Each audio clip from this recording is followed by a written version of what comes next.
Just 3 seasons ago, the Atlanta Hawks were 2 games away from a finals appearance before losing to the Bucks in the Eastern Conference Finals.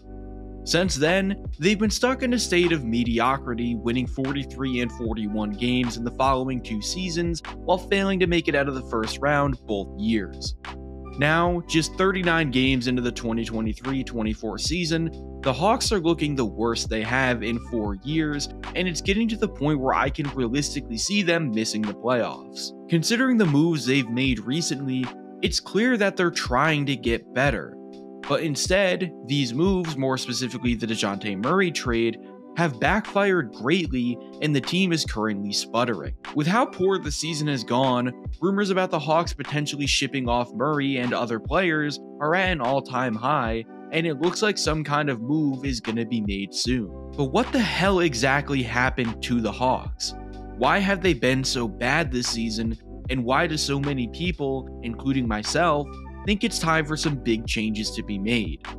Well, that's exactly what I'm going to go over in today's video. So if you're new to the channel and enjoyed this kind of content, please consider liking the video and subscribing. Liking the video helps it perform well in the YouTube algorithm, and at the time of this recording, we're just 18 subscribers away from my goal of 1,500 by the halfway point of the NBA season, and any help with that is greatly appreciated.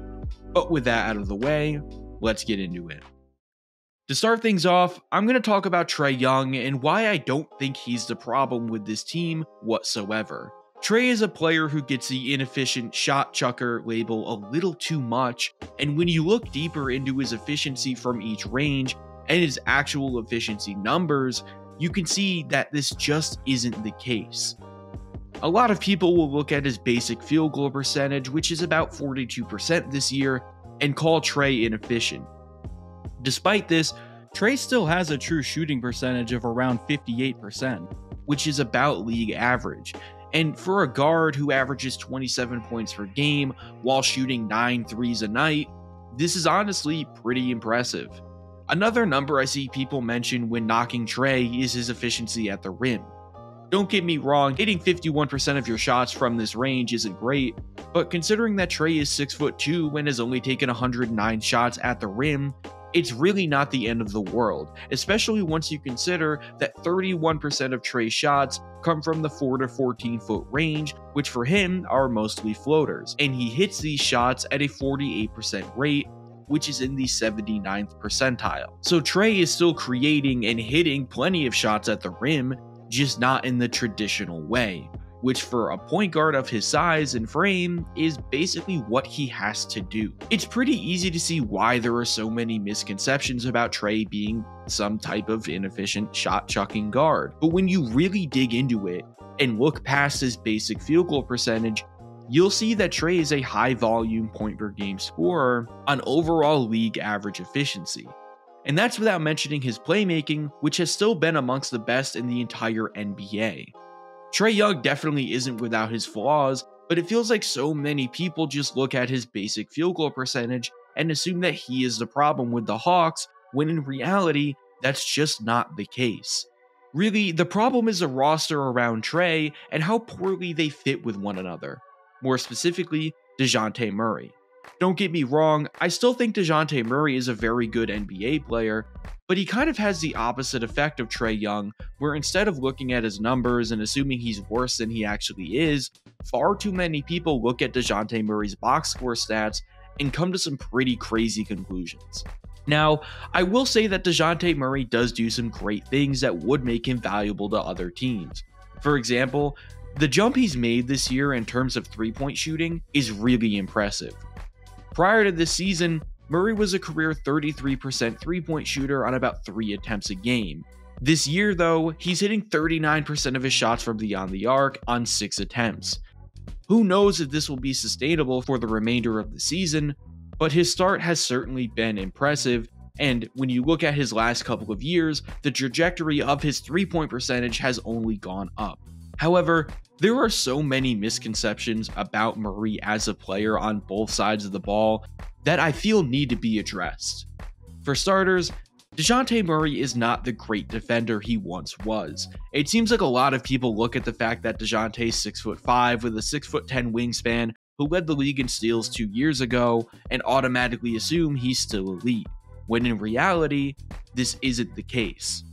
This season, he's been much worse at timing his closeouts and defensive counters, he looks lost at times in the off-ball, and he's had so many moments where the aggressiveness that was once there on defense is gone. And even when it is there, he just doesn't have it on that end for one reason or another. Dejounte definitely still has moments where he looks great on that side of the ball, and his hands are still pretty active a lot of the times, but overall, it simply looks like he isn't locked in on defense like he used to be. Alongside this, when we look at his offense, looking at his basic box score efficiency, you'd think that Dejounte absolutely clears Trey Young in this area, but again, when you take a deeper look, this is not the case. Trae has a better true shooting percentage, he shoots just 1% worse from the mid-range, and they're both really inefficient at the rim, so I'm not going to waste time by comparing shit to ass. And alongside this, Trae might shoot technically worse from 3, but when you consider that Trae takes and makes more from beyond the arc, it really doesn't matter that much.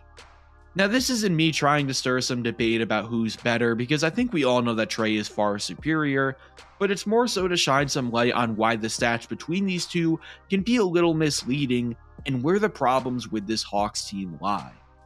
Trae and Dejounte don't fit next to each other at all. Dejounte can't play in the off-ball, he isn't a great defender anymore, and he simply doesn't produce much if the ball isn't in his hands. Is Trey Young perfect? No, but he's a far better player and easier to build a team around.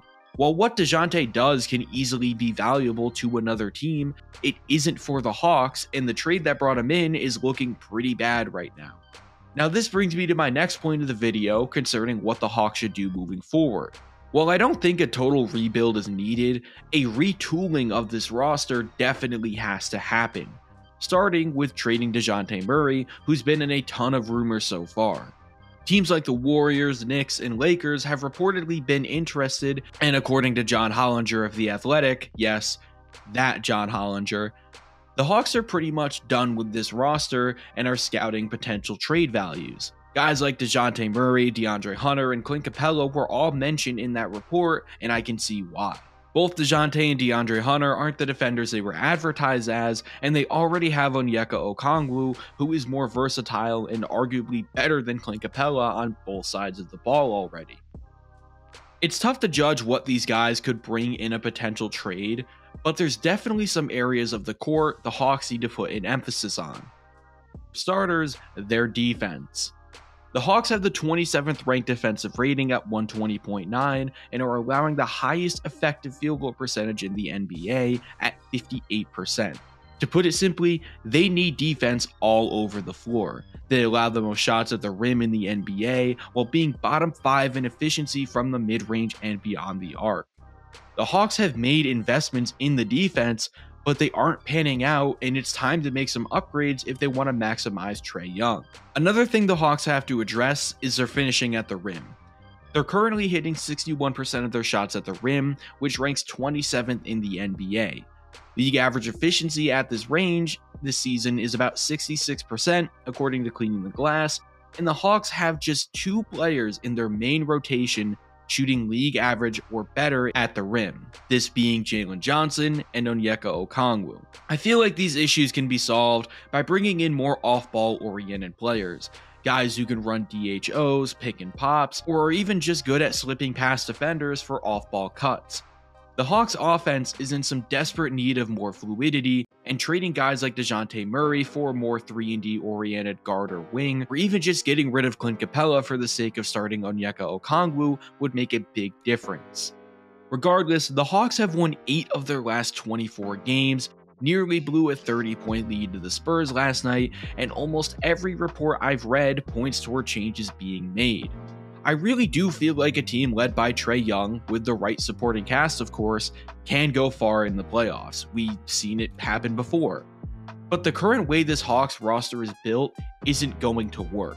It didn't last year, and that certainly isn't going to change without some trades being made. The Hawks have the assets to retool without completely rebuilding, and honestly the only players I just straight up wouldn't trade if I were the Hawks are Trey Young and Jalen Johnson.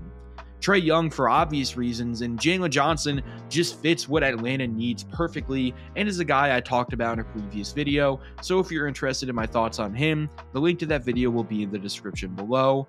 But anyways, the Hawks may not necessarily need another star next to Trae, but what they need are players who fit better, which can be done without having to give up too much. But with that being said, I'm going to wrap things up here. Let me know whether you think the Hawks should retool or flat out rebuild, and who you think they should look to trade for in the comments below. Please remember to like and subscribe so I can reach my goal of 1,500 subscribers by the halfway point of the NBA season. Thank you all so much for watching, and I'll see y'all in the next one.